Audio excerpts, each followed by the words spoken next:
എന്ന ടോപ്പിക്കാണ് നമ്മളിവിടെ പഠിച്ചുകൊണ്ടിരിക്കുന്നത്. ഈ ഒരു ടോപ്പിക്കുമായി ബന്ധപ്പെട്ട് പ്രീവിയസ് ആയിട്ട് ചോദിച്ചിരിക്കുന്ന ചോദ്യങ്ങളാണ് നമ്മളിവിടെ ചെയ്തുകൊണ്ടിരിക്കുന്നത്. അപ്പോൾ ഇന്നത്തെ ഈ ഒരു ക്ലാസ്സിൽ പ്രീവിയസ് ആയിട്ട് ചോദിച്ചിരിക്കുന്ന ഇനി എന്തെല്ലാം തരത്തിലുള്ള ചോദ്യങ്ങളാണ് അറിഞ്ഞിരിക്കേണ്ടത് നമുക്കൊന്ന് പരിശോധിക്കാം. സംഖ്യകൾ എന്ന് പറയുന്ന ടോപ്പിക്കുമായി ബന്ധപ്പെട്ട് നമ്മൾ ഇന്നിവിടെ ഒന്നാമതായിട്ട് പരിചയപ്പെടുന്ന ചോദ്യം, തുടർച്ചയായ രണ്ട് ഒറ്റസംഖ്യകളുടെ വർഗ്ഗങ്ങളുടെ വ്യത്യാസം 144 ആയാൽ സംഖ്യകൾ ഏതെല്ലാം എന്നാണ് നമ്മുടെ ചോദ്യം. അപ്പോൾ ഇങ്ങനെയുള്ള ഒരു ചോദ്യം നമ്മുടെ മുന്നിൽ കിട്ടുമ്പോൾ നമുക്ക് വേണമെങ്കിൽ ഒരു ടിപ്പിലൂടെ വളരെ വേഗത്തിൽ ഉത്തരത്തിലേക്ക് എത്താൻ പറ്റും. അതല്ലെങ്കിൽ നമുക്ക് സാധാരണ നമ്മൾ ചെയ്യുന്ന മെത്തേഡിലൂടെ ഉത്തരത്തിലേക്ക് എത്താം. അപ്പോൾ ആദ്യം നമ്മൾ സാധാരണ ചെയ്യുന്ന മെത്തേഡിലൂടെ എങ്ങനെ ഇതിൻ്റെ ഉത്തരത്തിലേക്ക് എത്താമെന്ന് നോക്കാം.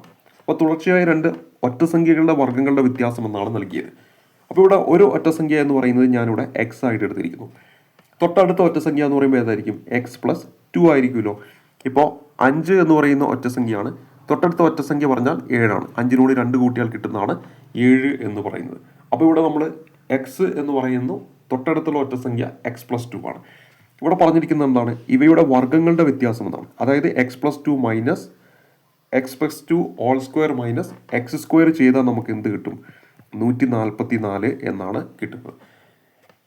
ഇനി നമുക്ക് ഈ x+2 ഹോൾ സ്ക്വയറിനെ നമുക്ക് എന്ത് ചെയ്യാം? എക്സ്പാൻഡ് ചെയ്യാം. നമ്മൾ ഓൾറെഡി പഠിച്ചിട്ടുള്ളതാണ്. a+b ഹോൾ സ്ക്വയർ എന്ന് പറഞ്ഞിട്ടുണ്ടെങ്കിൽ എന്താണ്? a² + 2ab + b² എന്ന് നമ്മൾ പഠിച്ചിട്ടുണ്ട്. അപ്പോൾ ആ ഒരു രീതിയിലേക്ക് ഇതിനെ കൊണ്ടുവന്നാൽ നമുക്കിവിടെ x² + 2 × x × 2 എന്ന് വരും. അപ്പോൾ നമുക്കവിടെ 4x എന്ന് കിട്ടും. പ്ലസ് 2² എന്ന് പറയുമ്പോൾ 4 എന്ന് കിട്ടും. മൈനസ് x² = 144 എന്ന് കിട്ടും. x² - x² ചെയ്താൽ 0 ആയിട്ട് മാറും. 4x + 4 = 144. അപ്പോൾ നമുക്ക് അവിടെ 4x എന്ന് പറഞ്ഞാൽ നമുക്ക് എന്ത് കിട്ടും? 140 എന്ന് കിട്ടും. അപ്പോൾ എക്സിൻ്റെ സ്ഥാനത്ത് നമുക്ക് എന്ത് ചെയ്യാം? 140/4 ചെയ്യാം. 140/4 ചെയ്തിട്ടുണ്ടെങ്കിൽ നമുക്കിവിടെ 3, അതിനുശേഷം അവിടെ 20 എത്രയാണ്? 5 വട്ടം. അപ്പോൾ 35 എന്നതാണ് ഒരു നമ്പർ. അപ്പോൾ തൊട്ടടുത്തുള്ള ഒറ്റ നമ്പർ എത്രയായിരിക്കും? 37 ആയിരിക്കും. അപ്പോൾ നമ്മൾ ഉത്തരമായിട്ട് വരേണ്ടത് ഓപ്ഷൻ 2 ആണ് ഈ ഒരു ചോദ്യത്തിൻ്റെ ഉത്തരമായിട്ട് വരിക. അപ്പോൾ ഈ ഒരു രീതിയിലാണ് നമ്മൾ സാധാരണ നമ്മൾ ചെയ്യേണ്ട ആ ഒരു മെത്തേഡ് എന്ന് പറയുന്നത്. ഇനി നമ്മൾ അല്ലാതെ നമ്മൾ എങ്ങനെ ചെയ്യുന്ന ഒരു ഇക്വേഷനാണ് x/4 - 1 x/4 + 1. ഈ രണ്ട് ഇക്വേഷൻ ഉപയോഗിച്ചുകൊണ്ട് വളരെ പെട്ടെന്ന് തന്നെ നമുക്ക് ഉത്തരത്തിലേക്ക് എത്താൻ പറ്റും. അതായത് ഇവിടെ തുടർച്ചയായ രണ്ട് ഒറ്റസംഖ്യകളുടെ വർഗ്ഗങ്ങളുടെ വ്യത്യാസം 144 ആയാൽ സംഖ്യകൾ ഏതെല്ലാം എന്നാണ് ചോദ്യം. ഈ എക്സിൻ്റെ സ്ഥാനത്ത് നമ്മൾ സബ്സ്റ്റിറ്റ്യൂട്ട് ചെയ്യേണ്ടത് ഈ 144 എന്ന് പറയുന്ന ആ വ്യത്യാസമാണ്. അപ്പോൾ ഇവിടെ നമ്മൾ 144/4 - 1 ചെയ്താൽ നമുക്ക് എന്ത് കിട്ടും? ഇവിടെ നമ്മളെ 3 വട്ടം പോകും. 36 എന്ന് കിട്ടും. അതിനോട് 1 കുറച്ചാൽ നമുക്ക് 35 എന്ന് കിട്ടും. അപ്പോൾ ആ ഒരു ചെറിയ നമ്പർ കിട്ടും. തൊട്ടടുത്തുള്ള ഒറ്റ സംഖ്യ എന്ന് പറഞ്ഞാൽ എത്രയാണ്? 35നോട് 2 കൂട്ടിയാൽ കിട്ടുന്ന 37 ആയിരിക്കും. അപ്പോൾ ഈ ഒരു രീതിയിൽ ഈ ഒരു ഇക്വേഷൻ ഉപയോഗിച്ചുകൊണ്ട് നമുക്ക് എന്ത് ചെയ്യാൻ പറ്റും? വളരെ വേഗത്തിൽ ചെയ്യാനായിട്ട് പറ്റും. അപ്പോൾ എപ്പോഴെല്ലാമാണ് ഈ ഒരു ഇക്വേഷൻ നമ്മൾ ഉപയോഗിക്കുക എന്നതാണ് നമ്മളൊന്ന് പറയാനായിട്ട് പോകുന്നത്. അപ്പോൾ നമ്മൾ ഉത്തരം നമ്മൾ ഓൾറെഡി കണ്ടുപിടിച്ചിട്ടുണ്ട്. ഓപ്ഷൻ 2 ആണ്. 35ഉം 37ഉമാണ് നമ്മുടെ ഉത്തരമായിട്ട് വരിക. ഇവിടെ നമ്മൾ പറഞ്ഞിരിക്കുന്ന ഇക്വേഷൻ എന്ന് പറയുന്നത് x/4 - 1 അതുപോലെ x/4 + 1 എന്ന് പറയുന്ന രണ്ട് ഇക്വേഷനാണ് ഞാൻ പരിചയപ്പെടുത്തിയത്. തുടർച്ചയായ രണ്ട് ഒറ്റസംഖ്യകളുടെ വർഗ്ഗങ്ങളുടെ വ്യത്യാസം x ആയാൽ സംഖ്യകൾ ഏതെല്ലാം എന്ന് പറഞ്ഞാലോ, തുടർച്ചയായ രണ്ട് ഒറ്റസംഖ്യകൾക്ക് പകരമായിട്ട് ഇരട്ട സംഖ്യകളുടെ വ്യത്യാസം x ആയാൽ സംഖ്യകൾ ഏതെല്ലാം എന്ന് കണ്ടുപിടിക്കാൻ പറഞ്ഞാലോ, അവിടെ നമ്മൾ ഉപയോഗിക്കേണ്ട ഒരു ഇക്വേഷനാണ് x/4 - 1 x/4 + 1 എന്ന് പറയുന്ന ഈ ഒരു ഇക്വേഷൻ. ഈ ഒരു ഇക്വേഷൻ ഉപയോഗിച്ചുകൊണ്ട് വളരെ വേഗത്തിൽ എന്ത് ചെയ്യാൻ പറ്റും? അതിൻ്റെ ഉത്തരത്തിലേക്ക് എത്തിച്ചേരാനായിട്ട് പറ്റും.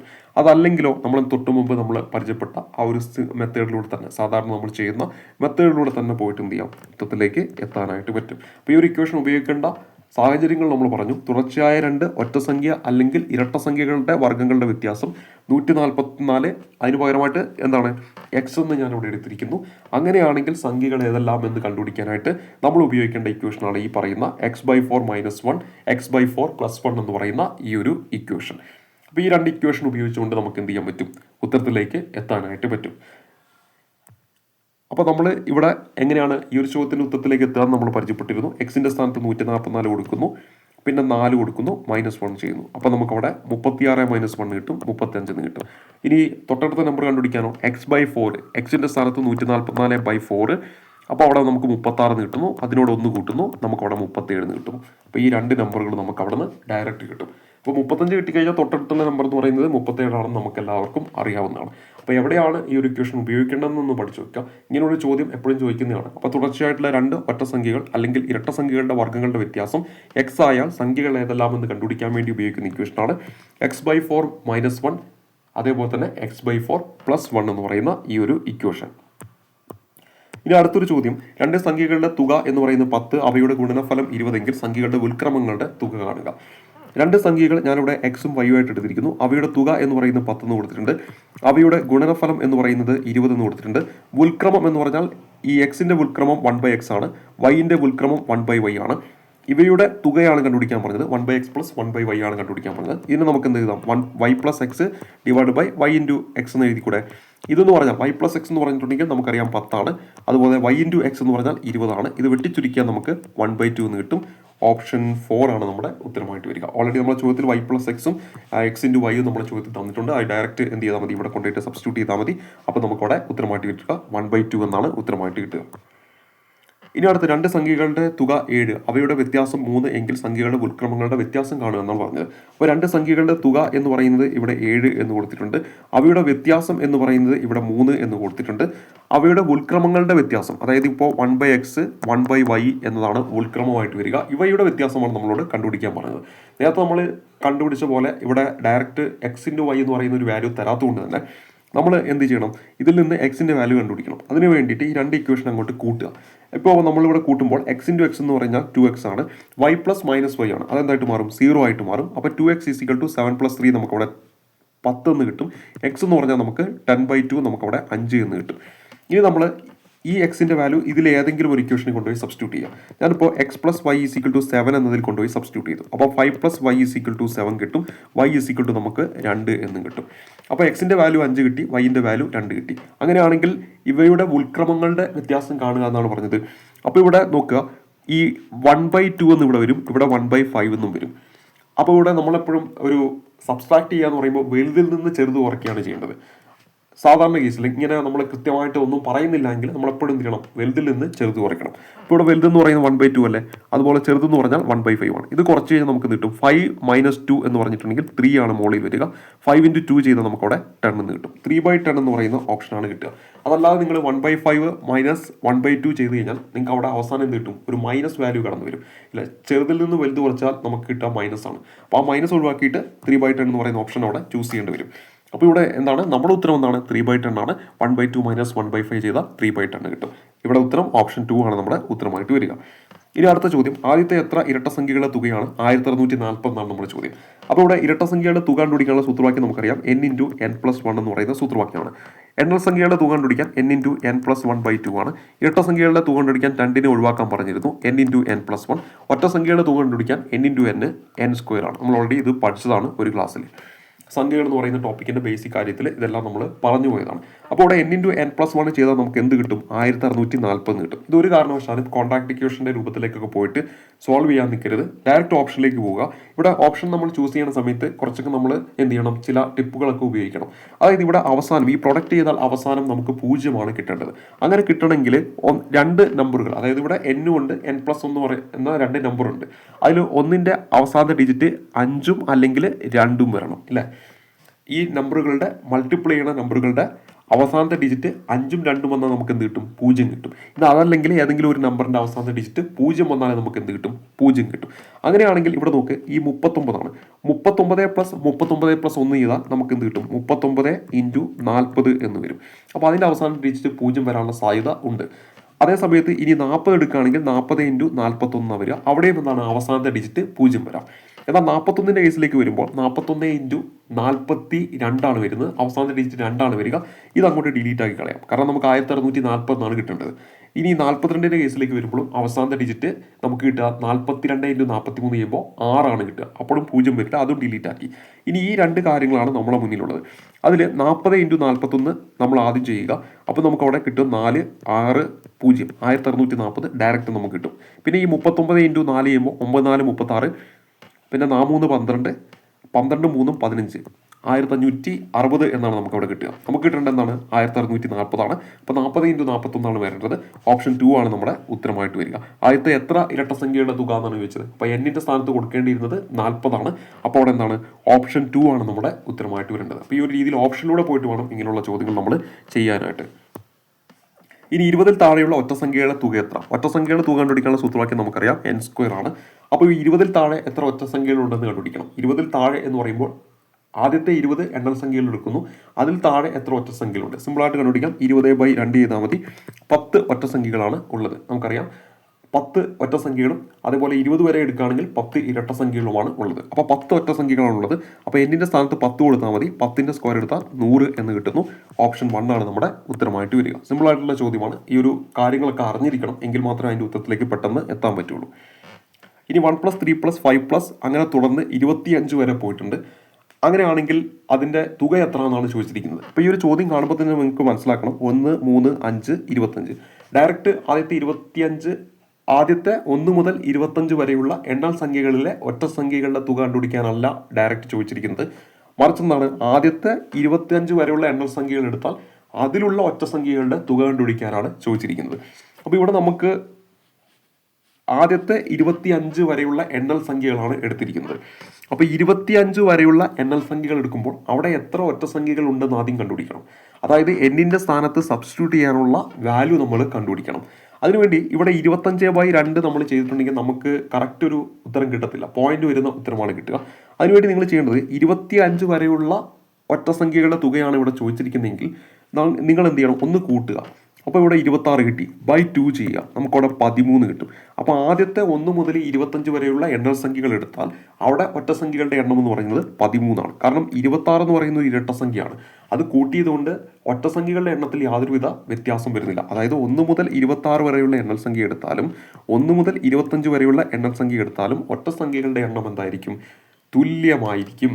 അതേസമയത്ത് ആദ്യത്തെ 1 മുതൽ 25 വരെയുള്ള എണ്ണൽ സംഖ്യകളിൽ എന്താണ്, ഇരട്ട സംഖ്യകളുടെ തുക കണ്ടുപിടിക്കാൻ പറഞ്ഞാലോ, അപ്പം നിങ്ങൾ 26 എടുക്കരുത്. കാരണം 26 എന്താണ്, ഒരു ഇരട്ട സംഖ്യയാണ്. അങ്ങനെയുള്ള കേസിൽ എന്ത് ചെയ്യണം, ഒന്ന് കുറയ്ക്കണം. അപ്പോൾ ഇവിടെ നമുക്ക് എന്ത് കിട്ടും?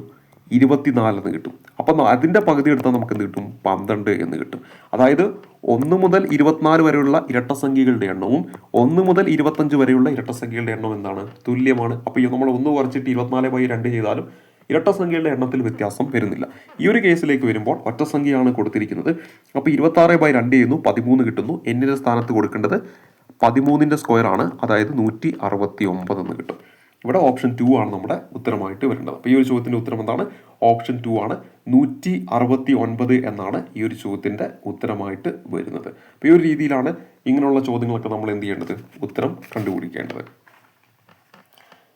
ഇനി നമ്മുടെ അടുത്ത ചോദ്യത്തിലേക്ക് വരാം. നമ്മുടെ അടുത്ത ചോദ്യത്തിൽ തന്നിരിക്കുന്നത് 1+, 2+, 3+, 100. അതായത് ഇവിടെ എണ്ണൽ സംഖ്യകളുടെ തുകയാണ് കണ്ടുപിടിക്കാൻ പറഞ്ഞിരിക്കുന്നത്. ആദ്യത്തെ 100 എണ്ണൽ സംഖ്യകളുടെ തുക നമ്മൾ കണ്ടുപിടിക്കാനുള്ള സൂത്രവാക്യം അറിയാം, n × n+1/2 ആണ്. അപ്പോൾ 100 × 101/2 ഇവിടെ നമുക്ക് 50 വരും. അപ്പോൾ 5050 ഈ ഒരു രീതിയിലാണ് നമ്മൾ അതിൻ്റെ ഫൈനൽ ആൻസറിലേക്ക് എത്തിച്ചേരുന്നത്. ഇത് നമുക്ക് അറിയാവുന്നതാണ്. ഇത് PS റിപ്പീറ്റ് ആയി ചോദിക്കുന്നതാണ്. ആദ്യത്തെ 100 എണ്ണൽ സംഖ്യകളുടെ തുക കണ്ടുപിടിക്കാൻ പറഞ്ഞാൽ 5050 അങ്ങോട്ട് കാണാപ്പാടം പഠിച്ചു വെച്ചോ. ഉത്തരമായിട്ട് വരിക 5050. ഇവിടെ നമ്മൾ ഉത്തരം ഏതാണ്? ഓപ്ഷൻ 4 ആണ് ഉത്തരമായിട്ട് വരിക. തുടർച്ചയായ ആദ്യത്തെ എത്ര ഒറ്റ സംഖ്യയുടെ തുകയാണ് 100 എന്നാണ് ചോദിച്ചിരിക്കുന്നത്.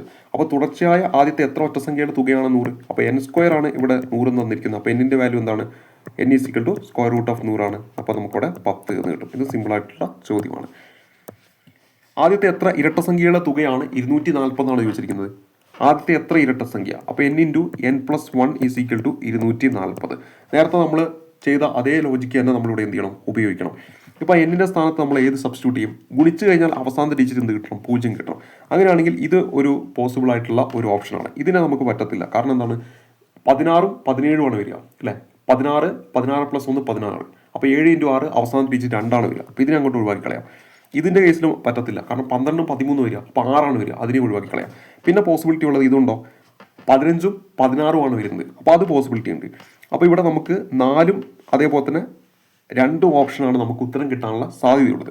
അതിൽ തന്നെ നിങ്ങൾ ഓർത്തിരിക്കുക, 10 × 11 ചെയ്താൽ നമുക്ക് ഒറ്റയടിക്ക് അറിയാൻ പറ്റും എന്താണ്? 110 ആണ്.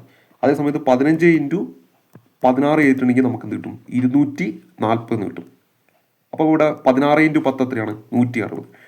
16 × 5 എത്രയാണ്? 80. അപ്പോൾ ഇവിടെ നമുക്ക് കഴിയുമ്പോൾ 240 എന്ന് കിട്ടും. ഇവിടെ ഓപ്ഷൻ 4 ആണ് നമ്മുടെ ഉത്തരമായിട്ട് വരിക. അതായത് എന്നിൻ്റെ സ്ഥാനത്ത് കൊടുക്കേണ്ടത് 15 ആണ്. ആദ്യത്തെ 15 ഇരട്ട സംഖ്യയുടെ തുകയാണ് 240 എന്ന് പറയുന്നത്. ഇനി എക്സ് ഒരു ഒറ്റ സംഖ്യയാണ്. എക്സിന് താഴെയുള്ള എല്ലാ ഒറ്റ സംഖ്യകളിലും കൂട്ടിയപ്പോൾ 169 കിട്ടി. എങ്കിൽ എക്സ് എത്ര എന്നാണ് ചോദ്യം. അതായത് നമ്മൾ ഇതുവരെ ചോദിച്ചിരിക്കുന്ന ഡയറക്റ്റ് ചോദിക്കാതെ കുറച്ച് വളഞ്ഞ വഴിയിലൂടെ പരീക്ഷയ്ക്ക് ചോദിച്ചിരിക്കുകയാണ്. അപ്പോൾ ഇവിടെ നോക്കുക, എക്സ് എന്ന് പറയുന്നത് ഒരു ഒറ്റ സംഖ്യയാണ്. എക്സ് എന്ന് പറയുന്നത് ഒരു ഒറ്റ സംഖ്യയാണ്. എക്സിന് താഴെയുള്ള എല്ലാ ഒറ്റ സംഖ്യകളിലും കൂട്ടിയപ്പോൾ, ഇവിടെ പറയുന്നതാണ് എക്സിന് താഴെയുള്ള എല്ലാ ഒറ്റ സംഖ്യകളും കൂട്ടിയപ്പോൾ അവിടെ എന്ത് കിട്ടി? 169 എന്ന് കിട്ടി. അങ്ങനെയാണെങ്കിൽ എക്സ് എത്ര എന്നാണ് ചോദ്യം. അപ്പോൾ ആ ചോദ്യം കൃത്യമായി വായിച്ചു നോക്കണം. ഇവിടെ നോക്കുക, 169 എന്ന് പറയുന്നത് ഒറ്റ സംഖ്യകളുടെ തുകയാണ്. ഒറ്റ സംഖ്യകളുടെ തുക കണ്ടുപിടിക്കാനുള്ള സൂത്രവാക്യം നമുക്കറിയാം, n² = 169. n എന്ന് പറയുമ്പോൾ നമുക്കിവിടെ എന്ത് കിട്ടും? Square root of 169 that is equal to 13 എന്ന് നമുക്കവിടെ കിട്ടും അല്ലേ? 13 എന്ന് നമുക്കവിടെ കിട്ടും. അപ്പോൾ എക്സ് എന്ന് പറയുന്നത് ഒരു ഒറ്റ സംഖ്യയാണ്. എക്സിന് താഴെയുള്ള എല്ലാ ഒറ്റ സംഖ്യകളും കൂട്ടിയപ്പോൾ 169 എന്ന് കിട്ടി. അങ്ങനെയാണെങ്കിൽ എക്സ് എത്ര എന്നാണ് നമ്മുടെ ചോദ്യമായിട്ട് ചോദിച്ചിരിക്കുന്നത്. അപ്പോൾ ഇവിടെ നോക്കുക,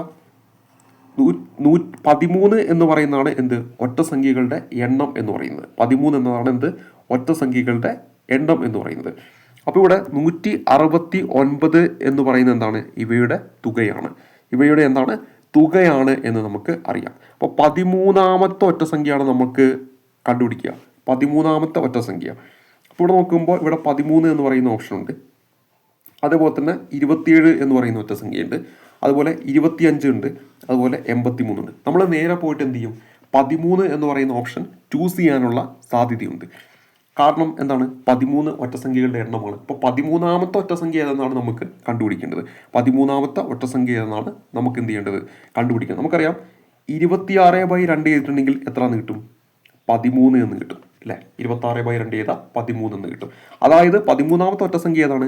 25 ആണ്. അപ്പോൾ നമ്മൾ പോയിട്ട് 25 ചൂസ് ചെയ്യും. പക്ഷേ 25 അല്ല. കാരണം എന്താണ്?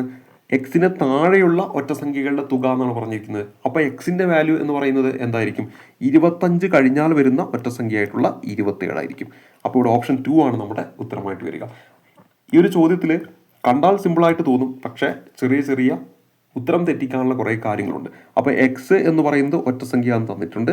എക്സിന് താഴെയുള്ള ഒറ്റ സംഖ്യകളുടെ തുകയാണ് 169 തന്നിരിക്കുന്നത്. ഇത് നമുക്ക് എത്രയാണെന്ന് കിട്ടി? എക്സിൻ്റെ, അതായത് ഈ പറയുന്ന 169 എന്ന് പറയുന്നത് 13 ഒറ്റ സംഖ്യകളുടെ തുകയാണ് നമുക്ക് കിട്ടി. ഈ 13 ഒറ്റ സംഖ്യകൾ എന്ന് പറയുമ്പോൾ 13ാമത്തെ ഒറ്റ സംഖ്യ എങ്ങനെ നമുക്ക് കിട്ടും? ഇതിൻ്റെ ഡബിൾ എടുക്കുക, 13 × 2 എടുക്കുക. അപ്പോൾ നമുക്കവിടെ 26 എന്ന് കിട്ടും. അപ്പോൾ 26ന് തൊട്ട് താഴെ വരുന്നതാണ് 25. ആ 25 എന്തെന്ന് പറയുന്നത്? ഈ പറയുന്ന 13ാമത്തെ ഒറ്റ സംഖ്യ. നമ്മളോട് പറഞ്ഞിരിക്കുന്നത് എക്സ് എത്ര എന്നാണ്. എക്സിന് താഴെയാണ് ഈ 13 എണ്ണം. അപ്പോൾ എക്സ് എന്ന് പറയുമ്പോൾ 13 കഴിഞ്ഞ് 14ാമത്തെ ഒറ്റ സംഖ്യ. 25 കഴിഞ്ഞാൽ വരുന്ന 27 എക്സിൻ്റെ വാല്യൂ എന്ന് പറയുന്നത്. ഓപ്ഷൻ 2 ആണ് നമ്മുടെ ഉത്തരമായിട്ട് വരേണ്ടത്. അപ്പോൾ ഒരു വ്യത്യസ്തമായിട്ടുള്ള ഒരു ചോദ്യമാണ്. അപ്പോൾ ഇത്രയും ചോദ്യങ്ങളാണ് ഇന്നത്തെ ഈ ഒരു വീഡിയോ ക്ലാസ് നമ്മൾ ചെയ്യുന്നത്. അടുത്ത വീഡിയോ ക്ലാസ്സിൽ ഇതിൻ്റെ കണ്ടിന്യൂ ആയിട്ടുള്ള മറ്റു ചോദ്യങ്ങളൊക്കെ ആയിട്ട് കണ്ടുമുട്ടാം. അങ്ങനെ കുറേ ക്ലാസ്സിലൂടെ ആയിരിക്കും സംഖ്യകൾ എന്ന് പറയുന്ന ടോപ്പിക്ക് നമ്മൾ തീർക്കുക. അങ്ങനെ എല്ലാ ടോപ്പിക്കിലൂടെയും കടന്നു പോകുന്നു. ആ ടോപ്പിക്കിൽ നിന്ന് ഏതെങ്കിലുമൊക്കെ ചോദ്യങ്ങൾ ചോദിക്കുമ്പോൾ തീർച്ചയായിട്ടും ഉത്തരം കിട്ടുക എന്ന ലക്ഷ്യത്തോടെയാണ് ഈ ക്ലാസ്സുകൾ നിങ്ങളുടെ മുന്നിൽ പരിചയപ്പെടുത്തിക്കൊണ്ടിരിക്കുന്നത്. അടുത്ത ക്ലാസ് കാണുമ്പോഴേക്കും നന്ദി, നമസ്കാരം.